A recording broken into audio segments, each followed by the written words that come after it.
Princess Zara stood on the bridge of her massive warship, watching Earth grow larger through the viewing screen. Her purple skin gleamed under the ship lights and her four arms moved with deadly grace as she prepared for what should have been an easy conquest. For 300 years, the Vorthon Empire had swept across the galaxy, crushing every species they encountered. No world had ever stood against their might, and this small blue planet would be no different. Zara had led 40 successful invasions, and Earth would be her 41st victory. The human transmissions they intercepted showed a primitive species barely capable of spaceflight. Their weapons were crude, their ships were slow, and their technology was thousands of years behind Vorthon science. It would be over in hours. Captain Lisa Hayes stood in the command center of Earth Defense Station Alpha, watching the alien fleet approach through the darkness of space. 20 massive ships, each one the size of a city, moved toward Earth with deadly purpose. Lisa had short brown hair and determined green eyes that had seen too many battles already. At 28, she was young for a commander, but the alien attacks on the outer colonies had forced Earth to promote their best officers quickly. She had earned her rank fighting the smaller alien scout forces that had been testing human defenses for months. The first attack came at dawn. Zara expected the humans to surrender immediately when they saw the power of Vorthon weapons. Instead, something impossible happened. The human ships moved in patterns her computers could not predict. Their weapons struck with precision that defied logic. Lisa watched the tactical display as her pilots engaged the alien fighters. Her heart pounded, but her voice stayed calm as she gave orders to her fleet. The enemy ships were bigger and stronger, but the human pilots were doing something the aliens had never seen before. They were fighting as one mind. 20 human ships moved, like a school of fish turning and striking in perfect harmony. Each pilot anticipated what the others would do. Their formation flowed like water around the alien attacks. Zara gripped her command chair with all four hands as her fighters fell back, in confusion. How could these primitives coordinate so perfectly? Her own pilots were skilled warriors, but they fought as individuals, each one seeking personal glory in battle. The human pilots fought for something else. They fought for each other. Commander Amy Clark led the fighter squadron that broke through the alien defensive line. Her ship took heavy damage, but she kept flying, drawing enemy fire away from her wingmen.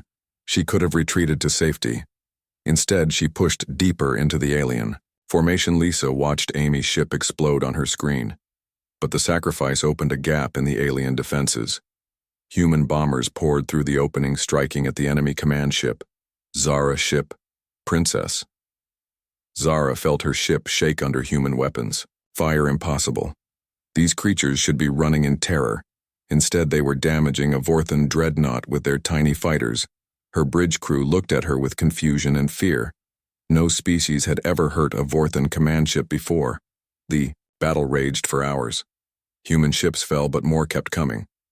Earth had turned every civilian transport into a weapon. Every mining ship became a bomber. Even pleasure craft joined the fight, carrying missiles toward the alien fleet. Lisa knew they were losing. The alien ships were too strong and there were too many of them. But the humans kept fighting because surrender meant the end of their species. They had nowhere to run.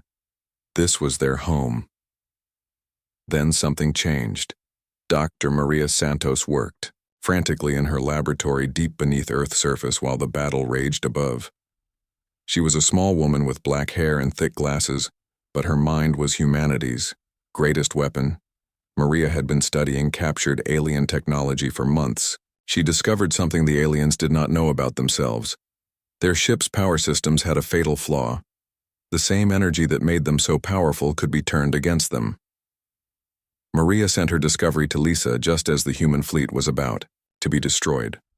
One signal transmitted on a specific frequency would cause the alien power cores to overload. Lisa looked at the data and realized what it meant. Using this weapon would destroy the alien fleet, but it would also damage every human ship in the area. Her own people would die.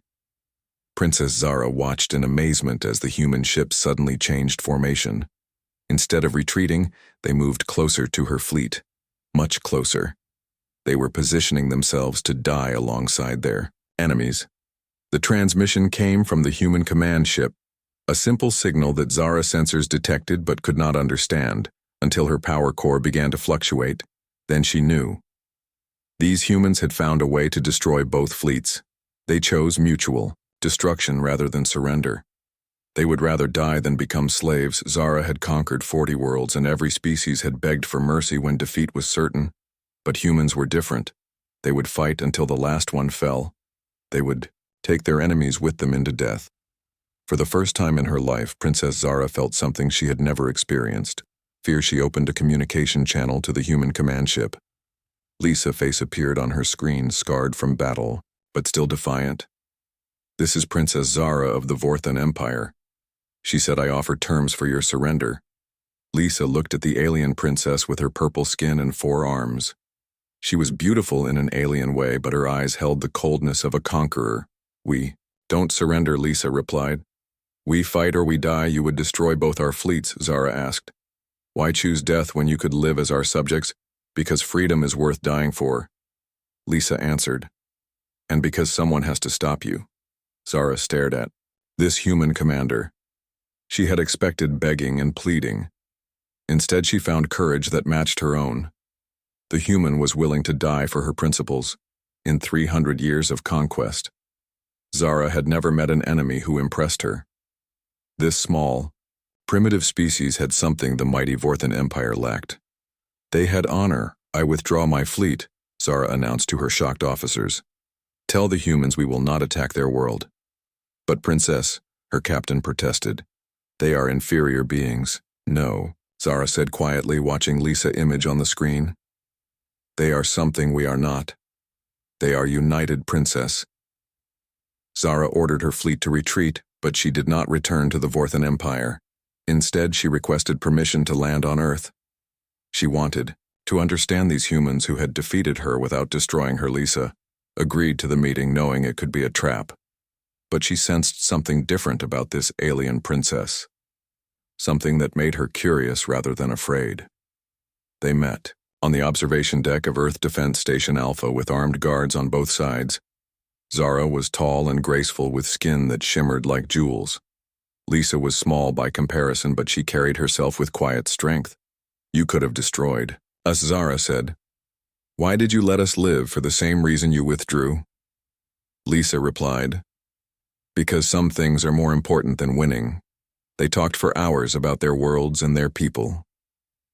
Zara described the Vorthan Empire built on conquest and individual glory. Lisa spoke of humanity united by shared dreams and common purpose. The alien princess began to understand why humans fought so differently. They were not just defending territory. They were protecting each other. Every human ship in that battle carried someone, child or parent or friend. The Vorthans fought for glory, but humans fought for love. As days passed, Zara spent more time learning about human culture. She watched human families and saw bonds stronger than Vorthan military discipline. She studied human history and found a species that grew stronger through cooperation. Not conquest. Dr. Maria Santos became Zara's teacher and guide.